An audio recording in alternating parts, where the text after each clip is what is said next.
You may have heard of physical distancing.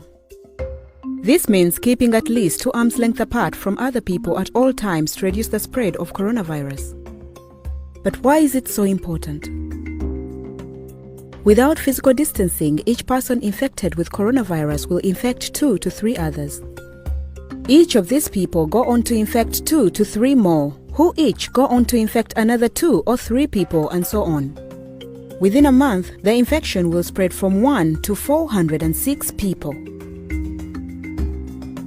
But if each person halves the number of people they come into close contact with, the number of infections drops dramatically. Each person would only infect 1 or sometimes 2 people, and each of those infected people would only infect 1 or occasionally 2 more. So the disease spreads much more slowly. In a month, the infection would only spread from 1 to 15 people. That's the power of physical distancing. Keep at least 2 arms length distance from as many people as you can to reduce infections and save lives.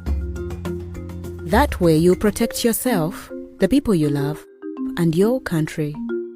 This message is brought to you by the Ministry of Health.